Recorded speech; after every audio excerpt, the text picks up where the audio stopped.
In this lesson, we're going to go over the most frequently tested and highest yielding areas of contract law on the bar exam in 60 minutes or less. Or in other words, we want to go over the absolute must-know stuff in contract law for the bar exam, which historically, if we look at the data, is going to be contract formation and remedies, right? Whether a traditional enforceable contract was formed, and if we find that there is a contract and that contract has been breached, what remedies are available to the plaintiff, right? Typically, these are going to be the areas of contract law where students have the most opportunity to collect points on the bar exam. So this is what we really want to break down in this lesson. So I'm going to go ahead and just get this timer going so we can jump into it. There's a ton to cover here. We might go over the 60 minutes, but I'm going to try to be as efficient as possible, right? But I'm going to get this clock going.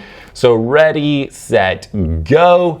The timer has started. So contract law is unique in that we have two separate universes, right, of law that we have to think about for all of these analyses we're going to talk about, right? We have the common law and Article 2 of the Uniform Commercial Code. So one thing that we really want to get into the habit of as we approach contract law fact patterns is going to be identifying what universe we're in. Are we applying the common law to this contract analysis, or are we applying Article 2 of the Uniform Commercial Code to this analysis, which should be usually pretty straightforward on most fact patterns. But we will want to make sure as we're reading, as soon as we identify whether it's a common law or UCC, we're circling that and writing it in the margins, because it is one of the biggest mistakes I see students make. They're applying elements of each and kind of getting confused, trying to apply both common law principles and UCC principles at the same time, and it can become a mess pretty quickly, right? So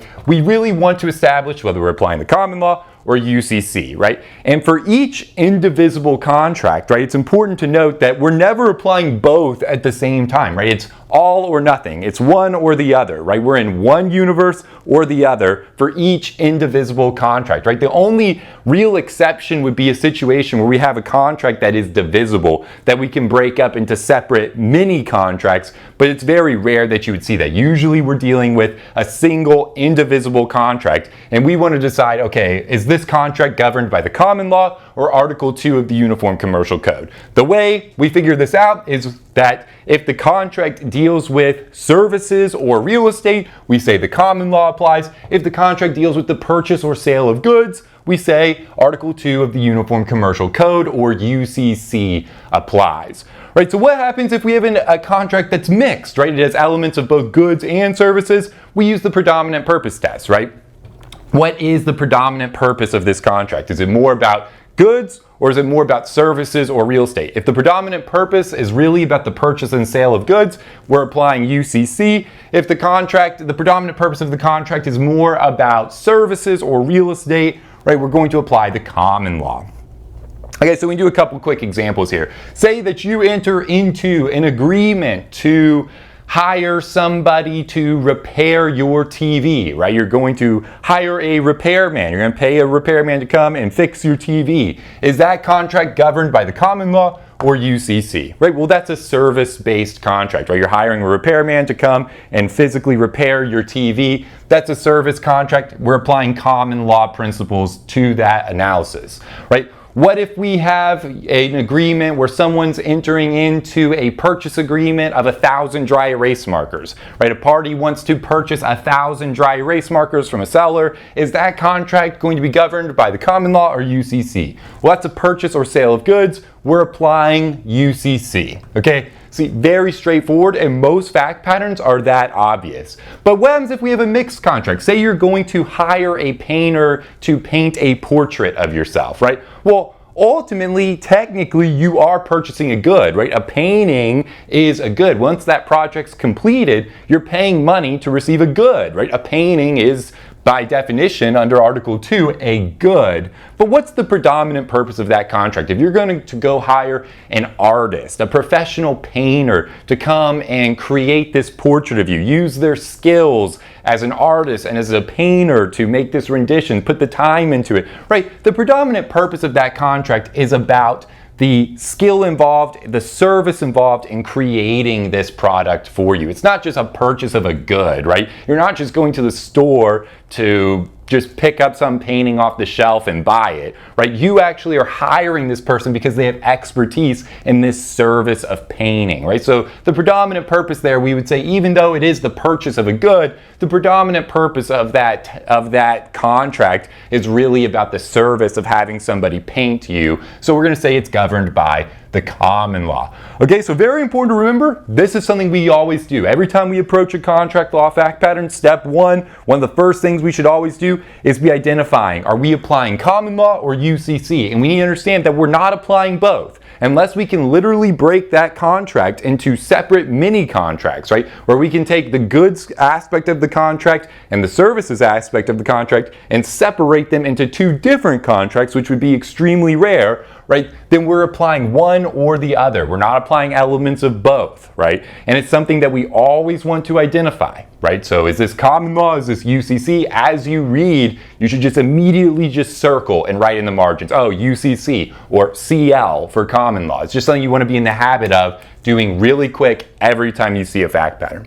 Okay, but beyond this, the first major kind of question we want to talk about past this gateway issue is the idea of contract formation, right? A very common issue that you're going to be asked to address on the bar exam in contract law is whether a traditional enforceable contract was formed, right? Did a contract exist between the parties? If you see this type of issue, right, what do? Well, there's going to be three elements when we're thinking about the traditional enforceable contract, right? Three elements we really want to think about. Number one, we need mutual assent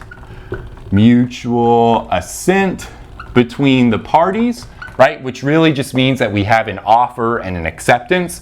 Number two, we need consideration, right? So this agreement between the parties, this exchange of promises or this agreement, this meeting of the minds, the offer and acceptance that is mutual assent has to be supported by consideration, right? So if we have mutual assent and consideration, we have a traditional enforceable contract unless there's a defense, right, that we could apply that would invalidate the otherwise valid contract, right? And this always includes in our head, right, the statute of frauds, right? So this is kind of the big picture analysis. If we're trying to determine whether we have a traditional enforceable contract between the parties, we want to ask, number one, is there mutual assent between the parties, right? We need an offer, a valid offer, and a valid acceptance of that offer. Number two, we need that agreement, that offer and acceptance to be supported by consideration, which is a legal value, some sort of legal value involved in a bargained for exchange.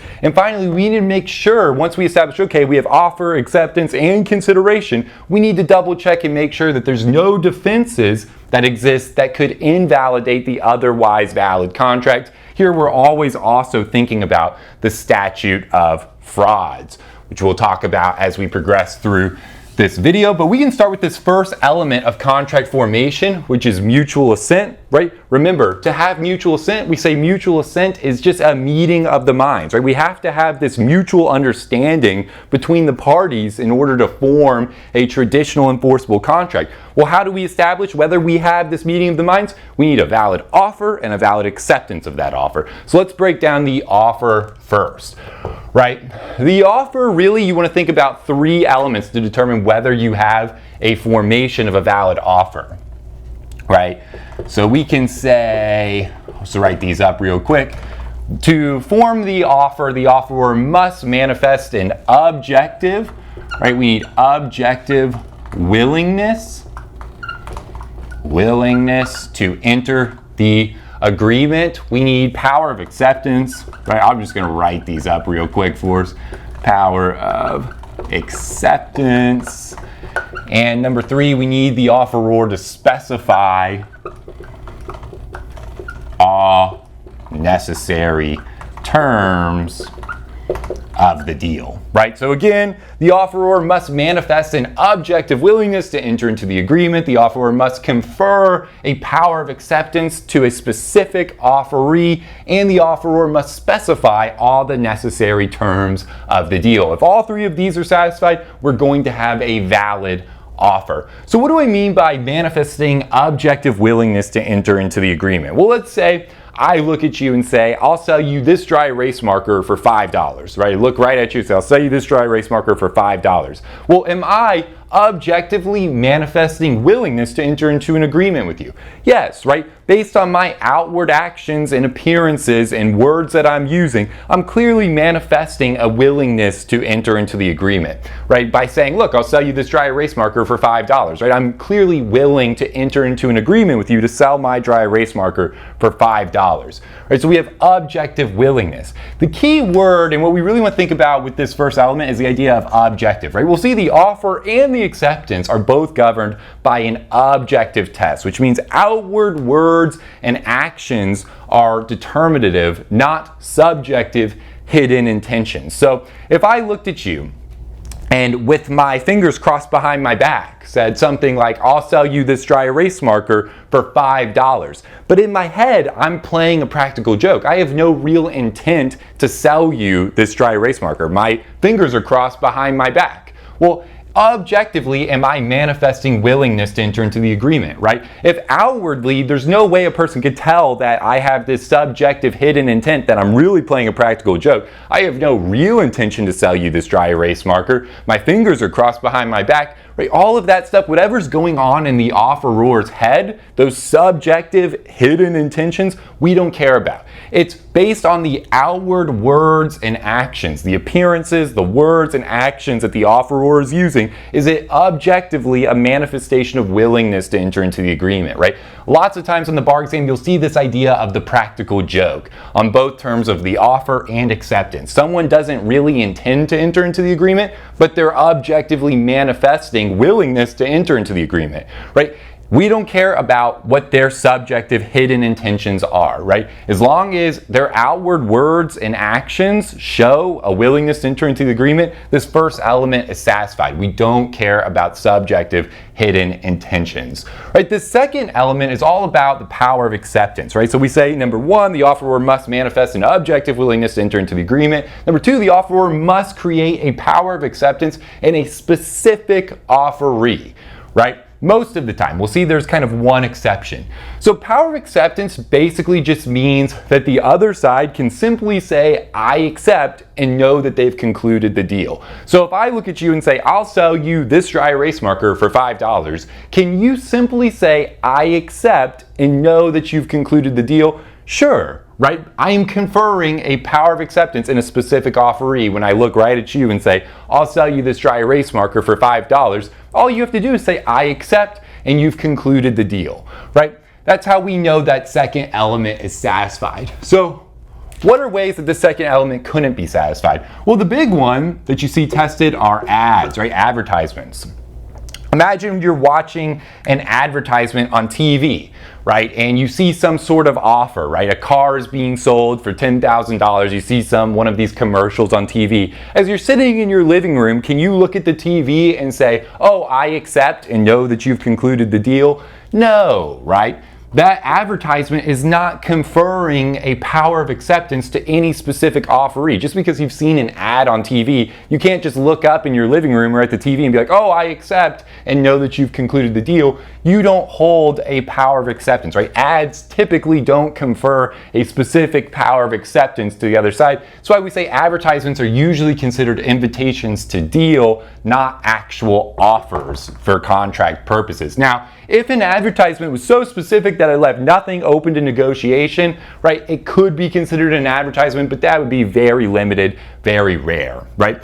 So the one exception, though, that we want to think about with the power of acceptance is contests and reward offers, right? Contests and rewards, right? While contests and reward offers don't typically confer a power of acceptance in a specific offeree, we say they're valid nonetheless, right? If you go around your neighborhood and you post up a bunch of signs, hey, if anyone finds my cat, my missing cat, and returns him to me, I'll pay you $300, right, as a reward. Well, that's a reward offer, right? Even though you may not be specifically conferring a power of acceptance in some specific person, for contests and reward offers, we say nonetheless they are valid. It's just an exception to this power of acceptance element to keep in mind. Otherwise though, we are going to say, look, the offeror most of the time needs to confer a power of acceptance in a specific offeree. Someone needs to be able to say simply, I accept, and know that they've concluded the deal for this element to be met. Finally, the offeror needs to specify all the necessary terms of the deal to form a valid offer. Right, this is the first time we have a break in the common law and UCC. Right, at common law, we're going to say that the necessary terms are parties, right, parties, subject, matter, quantity, and price. In order to form a valid offer at common law, we need all four of these terms: parties, subject matter, quantity, and price. So in that example I gave you, even though it's a UCC contract, right? I'm saying it's a purchase and sale of a good, right? When I say I'll sell you my dry erase marker for $5, are all four of those met in that offer? I'll sell you my dry erase marker for $4. I know we'd be applying UCC, but just to bear with me for a second, right? Well, I've established who the parties are. I say, I will sell you my dry erase marker. So the parties are established. The subject is the dry erase marker, right? The quantity, 1, I'm saying this dry erase marker, and I've said the price, right, for $5. So in that offer, right, I'll sell you my dry erase marker for $5. I've laid out all four of these terms.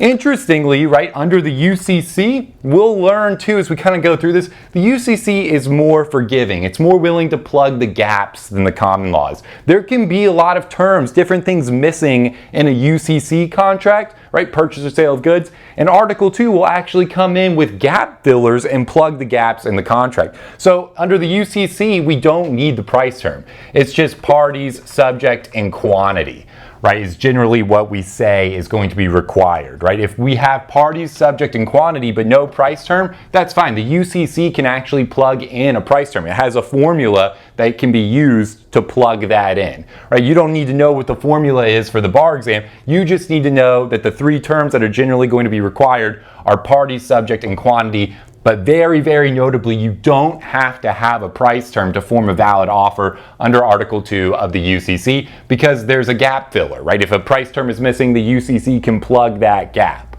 right? It's got a formula for doing that. So that's the offer, right? How do you determine whether a valid offer has been formed, right? 3 elements. Offeror must manifest an objective willingness to enter into the agreement that creates a power of acceptance in a specific offeree and specifies all necessary terms of the deal. Under the common law, we know that's party, subject, quantity, and price. UCC, no need for a price term. Right? So that's your offer analysis. Whether a offer was formed. Formation of the offer, I should say. Right, next we have termination of the offer. Okay, that's how an offer is formed. How is an offer terminated? Right, and this is important because the offer and acceptance, mutual assent analysis in contracts is a very sequential, linear type of analysis, right? The timeline is going to be very important, right? Because a lot of times we're going to see that we have offer, right, acceptance, but a lot happens in between the time that the offer is formed, right? We have that manifestation of willingness to enter into the agreement, and the other side actually tries to accept, right? I accept. So don't worry exactly about what an acceptance is. We're going to talk about the requirements for an acceptance. Let's just assume for now saying I accept is a valid way to accept an offer. Right? So what we're really thinking about in termination though, is there anything that can happen on this timeline from the time the offer is formed until the purported acceptance that could terminate the offer, right? Termination.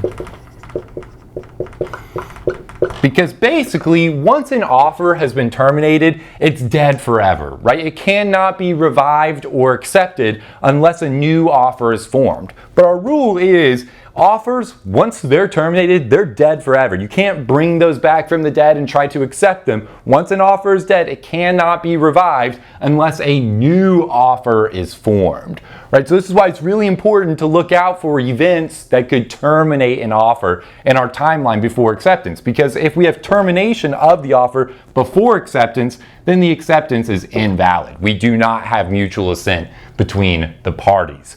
Right, so the first type of termination that we want to talk about is express revocation, right? Express revocation, right? This is where the offeror expressly communicates to the other side a revocation, right? So let's say that I offer to sell you this dry erase marker for $5. 2 seconds later, I say, you know what, I changed my mind. I'm revoking my offer.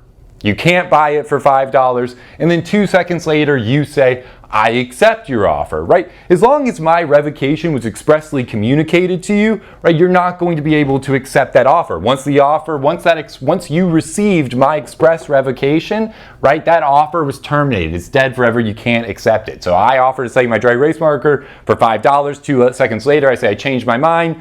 I'm revoking my offer. 2 seconds later, you say, I accept. Your acceptance is invalid. We do not have mutual assent. That offer was dead forever the moment you received my express revocation, right? So there are notably some types of revocations, right, that can't be revoked, or some types of offers that are irrevocable, I should say, right? We're going to have irrevocable offers that we need to talk about. Now, generally we say that the offeror is free to revoke an offer at any time prior to acceptance, but there are some types of offers that are actually irrevocable. The offeror cannot revoke, right? We have the option contract, the UCC 2205 firm offer, when an offeree starts performance on a unilateral offer, and this idea of detrimental reliance.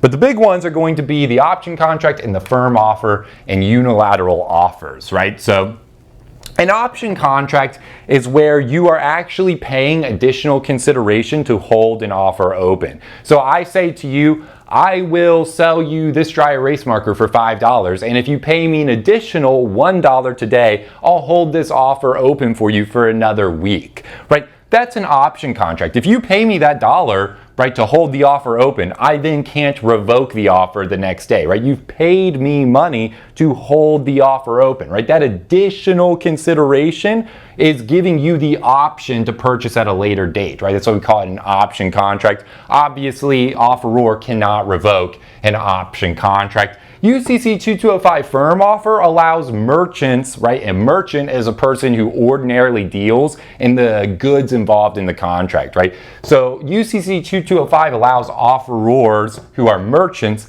to make firm offers, where if the merchant in a signed writing explicitly makes a promise to not revoke the offer, even if there's not additional consideration to hold the offer open, that offer becomes irrevocable, right? That's a 2205 firm offer, where you actually have to have a merchant though, right? Somebody who ordinarily deals with the goods of the kind, right? And again, with the UCC 2205, this would only apply to contracts for the purchase or sale of goods, right? And if we have a merchant who regularly deals in the good involved in the contract, he can, in a signed writing, right? It has to be a signed writing by the merchant, say, I promise to hold this offer open for X amount of time. If we have that, that's a 2205 firm offer. That's irrevocable, right?